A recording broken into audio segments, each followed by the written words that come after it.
This is a mod guide for the mod Gateways to Eternity, where you can summon waves of mobs and get endless amounts of loot. So, first of all, how do we craft these portals or gateways to eternity? If you put in @gate into JEI, you'll see there's quite a few different ones you can make.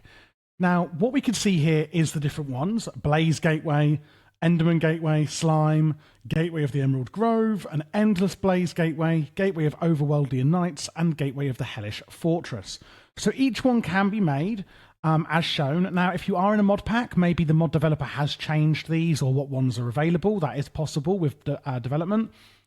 But as default installation of the mod, we have these ones. So a Blaze Gateway is made as shown, Enderman one made as shown, Slime as shown, etc. etc. So how do we know what each one does? Well, I'm going to use the Blaze Gateway as an example. So if I press Shift on here, we can see it says Wave 1 of 5, and I can scroll. So when I scroll down, I can see what Wave 2, 3, 4, and 5 does. So each wave will get harder.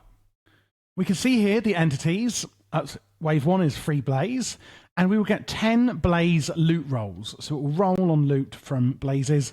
Key rewards, 75 loot rolls. That is if you do all 5 waves and you complete the entire gate. So if I scroll down to Wave 2, you can see that on Wave 2, rather than 10, it will be then 15 Blaze loot rolls. But on Wave 2, they'll actually have more health, more armor, more damage, etc. And on Wave 5, there will be 7 Blaze, but we'll get loads of experience.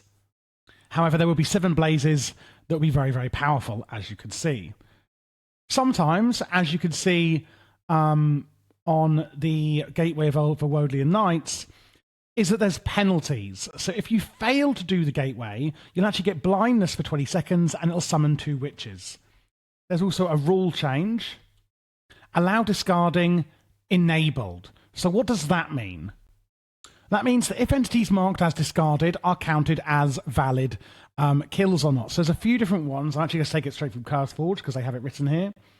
There's the default spawn range. This is how far around a gateway that mobs can spawn. This is the leash range, so how close does an entity need to be before it is in the out of bounds rule. Can it be in different dimensions or not? Does it have to be player damage, or can it be killed by other means of damage?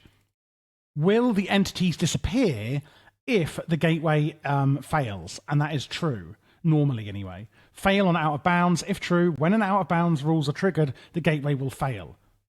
So if an entity, goes too far away, will the entire gateway fail or not? So how do we make a gateway? Well, I've shown you the ingredients. How do we activate one? Let's use the Blaze one. I just right-click it on a block. Do make sure there's enough area around it. And at the top of the screen, you can say Blaze Gateway, wave starting in 0 seconds. And now you'll see that it says Wave 1 out of 5, time is counting down, enemies free. So I kill the enemies, which is the free Blazes. Make sure you do it in time, of course. And there we go, and Wave 2 is starting. You can then see I've got some Blaze Rods as my loot from Wave 1. And I can pick these up as I go. One thing to note is that if you have looting on, or fortune, etc., depending on what obviously you're killing, on your sword, when the gateway distributes its loot, so basically like when I kill the final mob of the round, or when the entire 5 waves are done, if you are holding your looting sword, it will actually affect the gateway. If it's in your inventory, it won't. You need to make sure you're holding it because it looks at if the player has looting, etc., on them at that time. So do make sure that you do that if you do have it when the loot is going to spawn. Now, obviously, these waves are going to get harder and harder. So I'm going to complete this entire one so that you can see the loot coming out at the end. Now, in Wave 1, I was actually two-shotting these Blazes. As you can see, they are a lot stronger now. When paired with other mods, this could be in a really amazing mod. So if you are a mod dev and you're watching, for an adventure pack, Gateways to Eternity, honestly, could be really, really awesome. And as you can see, these are taking a lot more damage to kill this time. We're going into the final wave in just a second. You do have a few seconds, of course, between waves to actually get yourself together as well. I've got 1 enemy left. Now let's see the big amount of loot we're going to get from the final roll.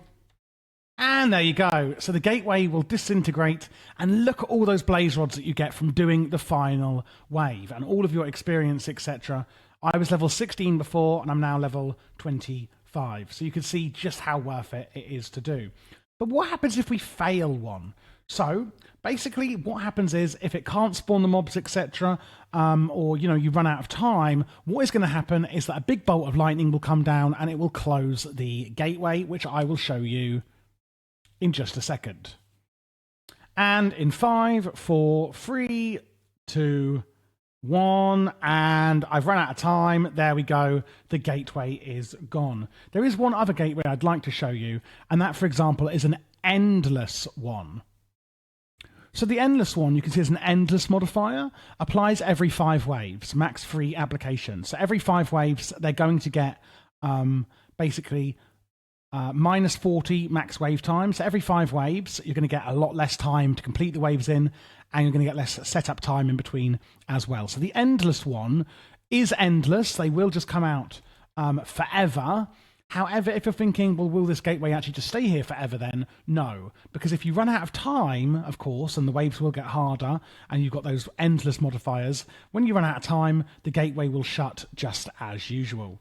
And there we go, guys. That is the complete guide to Gateways to Eternity.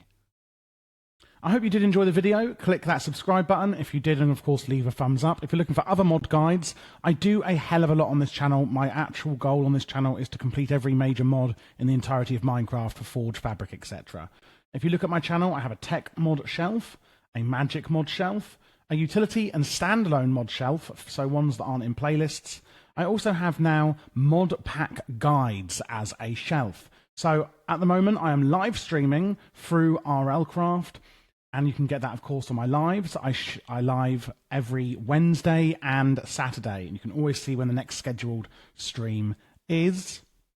And I play through the mod pack, and then I will also do separate guides on that mod pack. So if you are looking for specific mod packs, or you just want to come along and ask me some questions or hang out, you can also do that there. Do also just use the search bar if you are looking for a specific mod.